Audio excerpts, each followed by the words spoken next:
Since the beginning of man's time on Earth, we have yearned to understand our connection to the sun. Find out the hidden truths surrounding this connection in this episode of New Earth Teachings.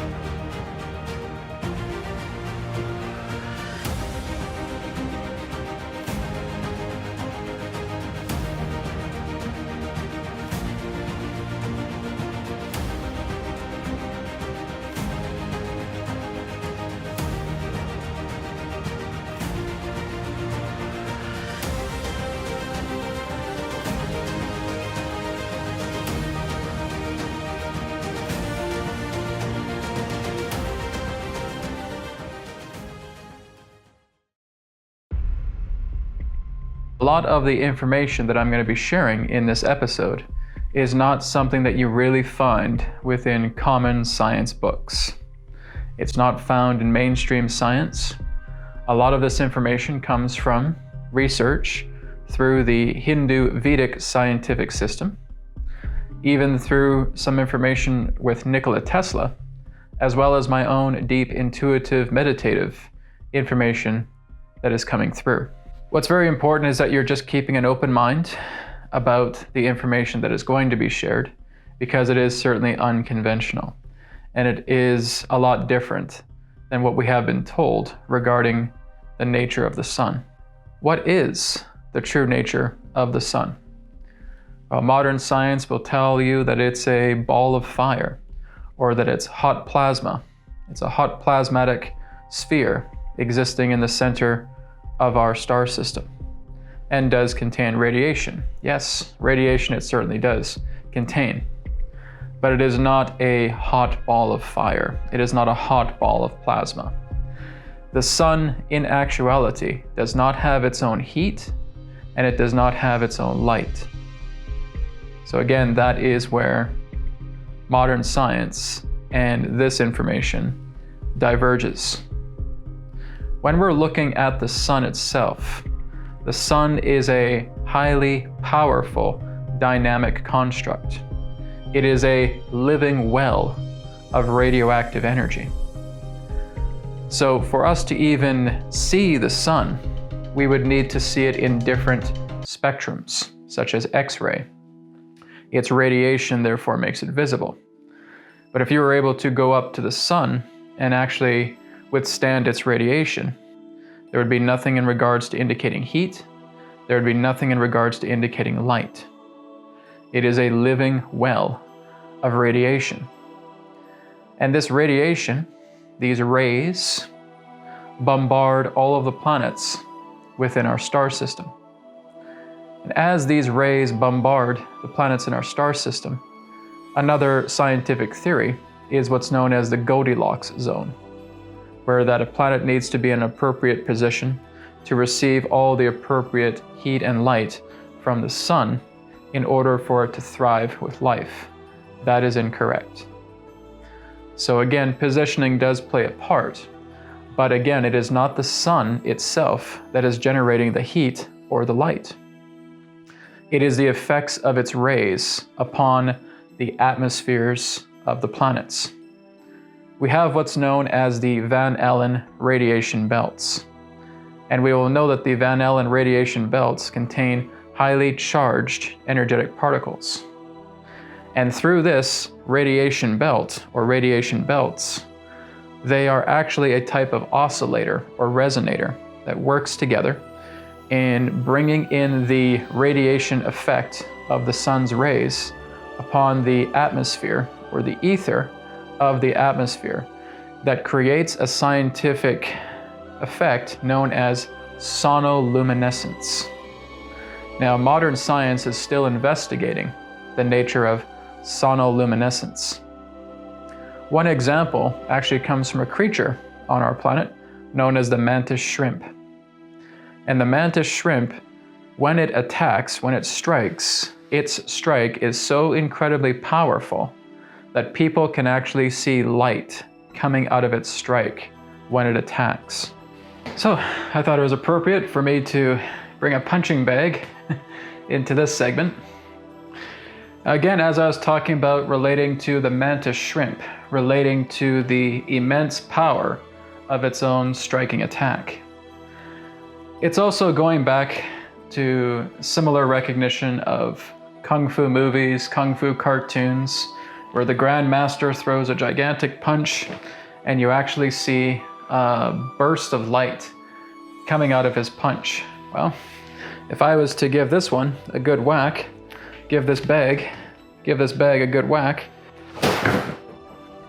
imagine if we took that intense strike, multiplied it by dozens or even hundreds of times, well, odds are this bag would be completely destroyed, but we would also see that incredible burst of sonoluminescence, because it's the intensity of vibrations per second that actually create that sound vibrational hit against an object, for example, that therefore creates that incredible burst of light through that intense vibrational effect. And what this is an example of the power of sonoluminescence, that it is vibrations per second. Nikola Tesla knew this. He knew about vibrations per second.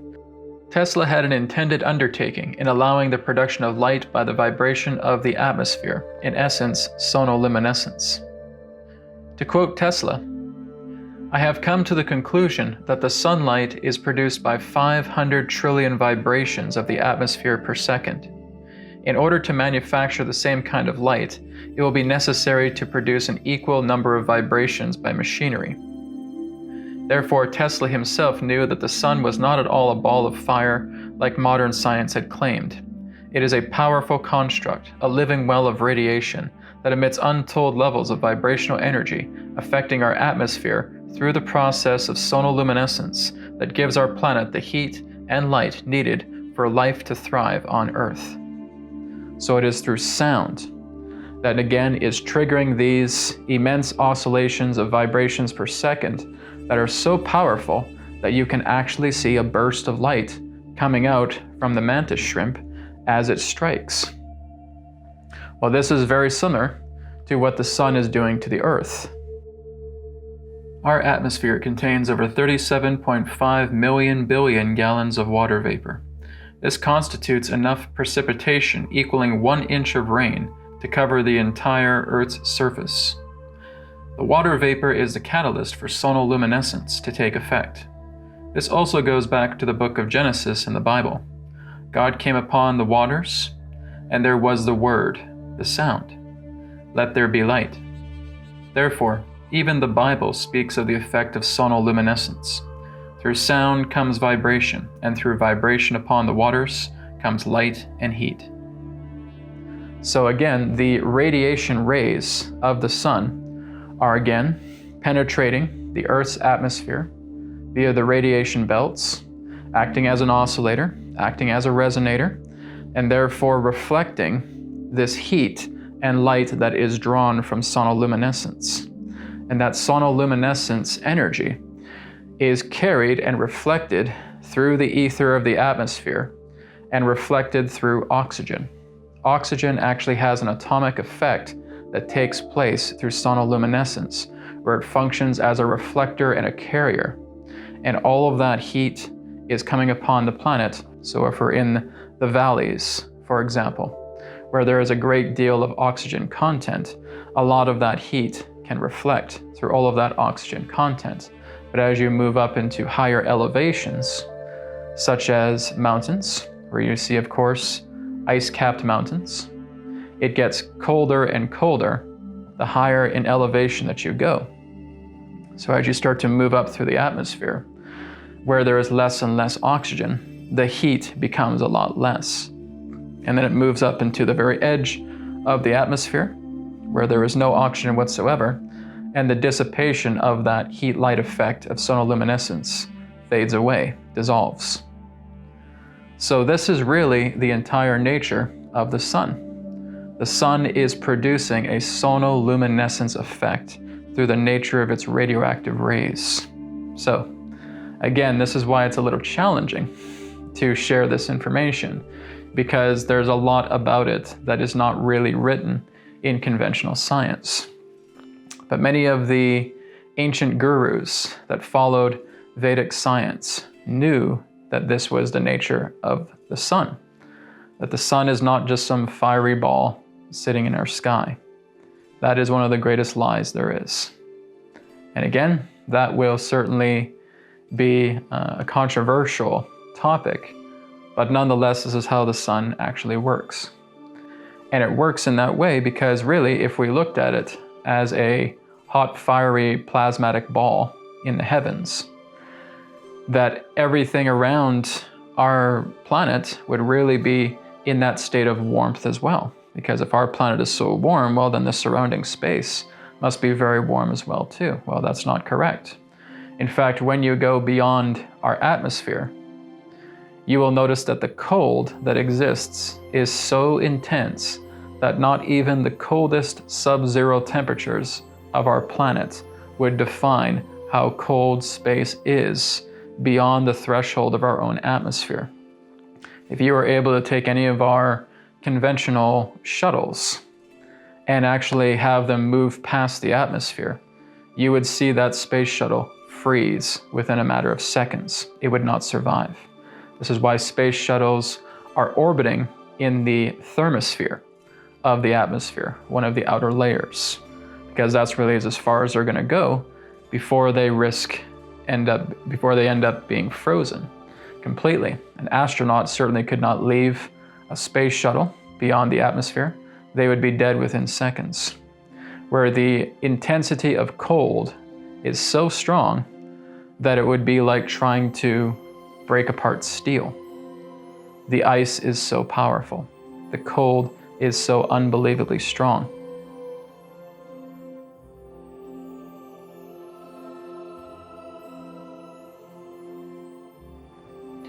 Well, Brad, what about satellites? There have been a lot of talk about satellites that have left Earth's orbit, that have left the atmosphere and are traveling other planets. Is it true that those satellites could be out there? Well, there's one of two possibilities. Number one, those satellites have not actually left Earth's atmosphere. They're actually just within Earth's atmosphere. Number two, they are able to leave Earth's atmosphere, but they are constructed in different forms that are not being publicly revealed. Because in order for you to actually create something like that could survive beyond Earth's atmosphere, you'd have to work with magnetic fields. You'd have to work with almost creating a type of artificial atmosphere with that technology that would be able to sustain itself in that way. So those would be two possibilities right there. Either there are no satellites that have gone beyond Earth's orbit, or there are satellites that have gone beyond Earth's orbit, but the way to how they have been developed has been kept from the public.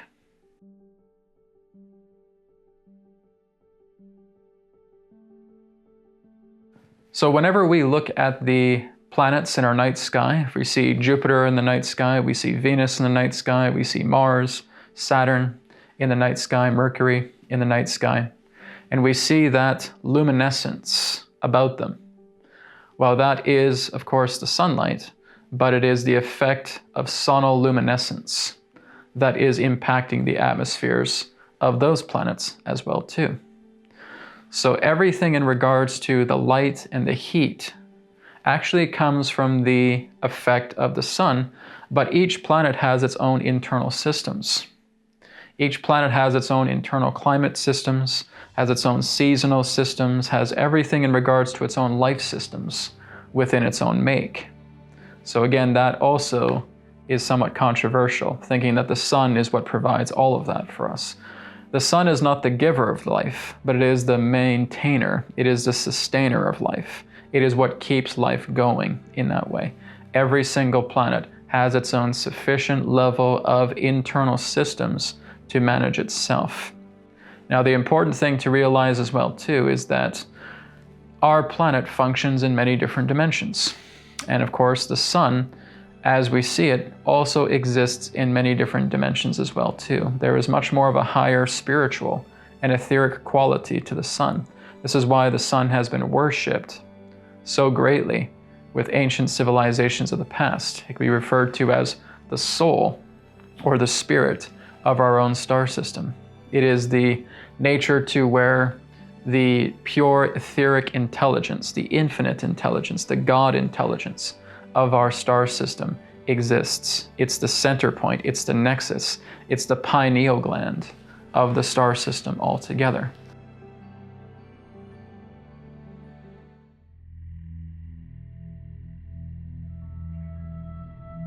And this is where we want to form a relationship with the sun, because the sun is very much alive. The sun is indeed a being, just as the Earth and all other planets and celestial forms orbiting those planets are also beings, living constructs.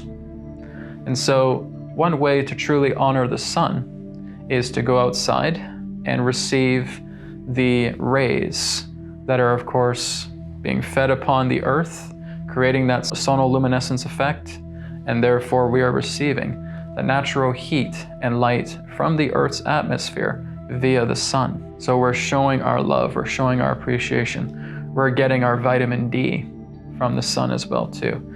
The sun is also very well known for helping to resolve illnesses, physical illnesses, right? We're often told to stay out of the sun if we're taking medication, or if we're taking any other forms of prescription drugs. There's often that warning, don't go out into the sun, stay confined. Well, if we look beyond the idea of those pharmaceutical drugs, and you're working much more on a natural level with yourself in harmony, you want to go and get as much sunlight as possible. You want to open your windows every single day. You notice how invigorated you feel when you're out in the sun. The sun is a replenisher of that energy. It's freeing up a lot of debris, a lot of toxicity within the body. It is the greatest cleanser we could ever ask for.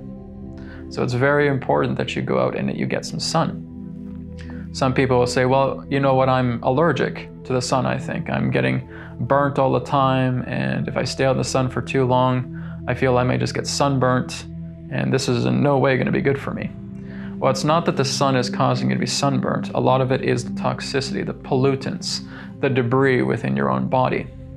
So if we have a lot of processed foods, if we have a lot of pharmaceutical drugs, we have a lot of toxins, toxicities within the body, this is actually what's creating the effect of that burn. It's not the sun that's burning you, it's the reactional effect to the light rays that are coming upon the planet through sonoluminescence that is causing certain forms of reactions based upon the toxicity that exists within you. So it's your skin reacting, it's your body reacting to it because of those toxicities and pollutants within the body. So we want to detoxify. We want to work with our diet, we want to work with our exercise, we want to work with meditation. We want to work in illuminating ourselves a great deal more, detoxifying ourselves completely. As you start to do that a lot more, go out into the sun and you'll notice some changes taking place. Do not squander your relationship with the sun. It's very important that we have that relationship. It's very important that we go outside and that we get replenished.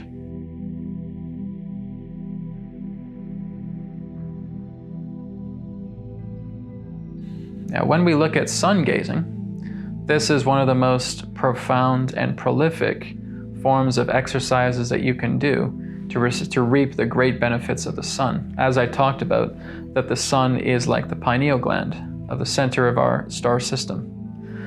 So when you wake up close to the time of sunrise, or you're making yourself available during sunset, where the sonoluminescent effect of the sun is at a dim state, you are now just gazing upon the sun. Because again, you are looking at the proximity of the sun in the sky to where it's creating this sonoluminescent effect through the Van Allen radiation belt, through the atmosphere, through our oxygen, and directly into us.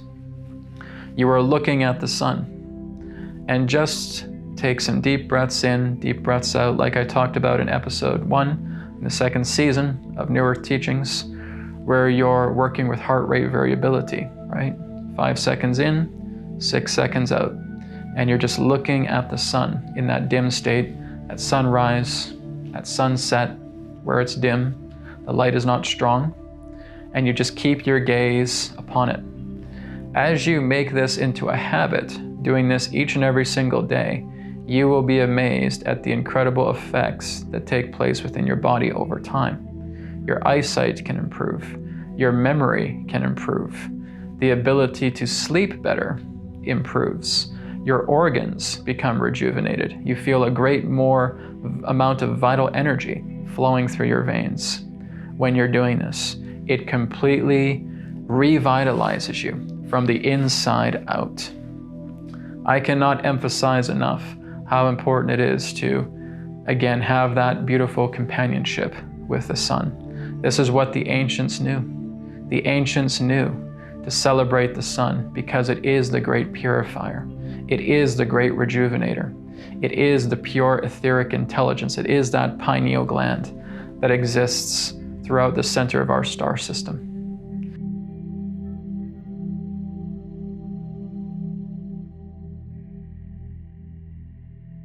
It's like looking at the atom.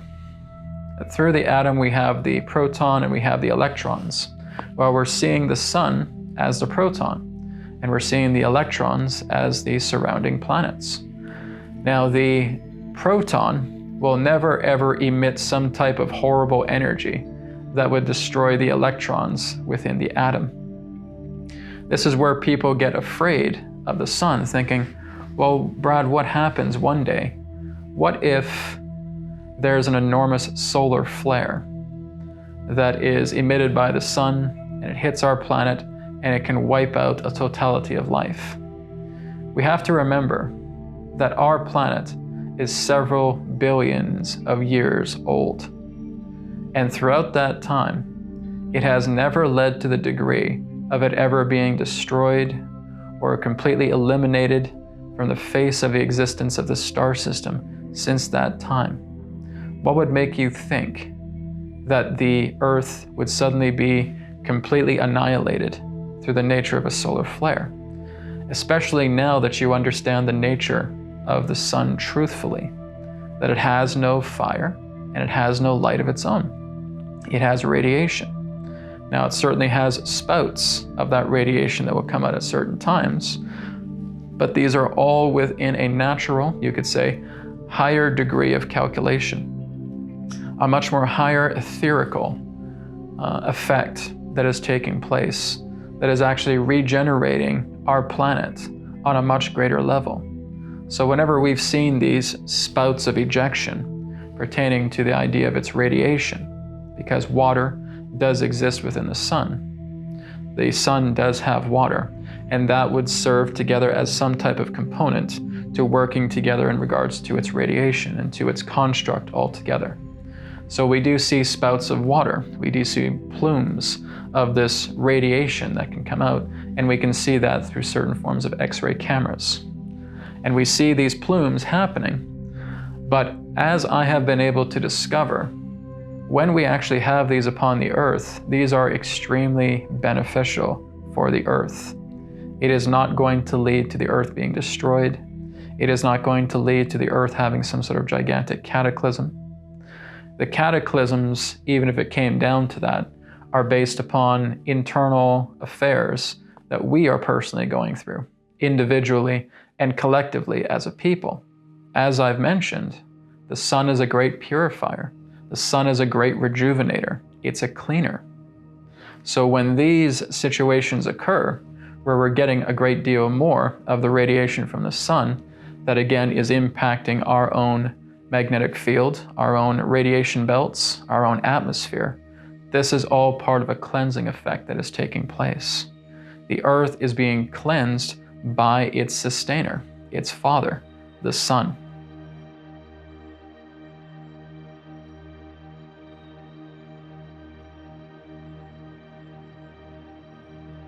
As the stars are also suns, would their radiation also be coming from some form of sonoluminescence upon our atmosphere? This is absolutely correct. Through the distant stars, each one visible in our night sky emits its radiation from a great distance, and a minute portion of their radiation creates a sonoluminescent effect. This means that if we were to travel beyond the confines of our atmosphere and look at space with our naked eyes, we would see nothing but darkness all around. Unless you have a technology to see in X-ray vision, you would not be able to see the stars from space.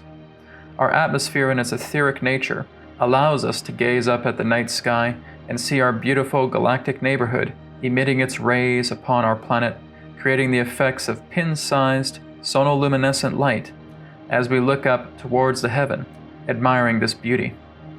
This goes to show just how powerful the stars are.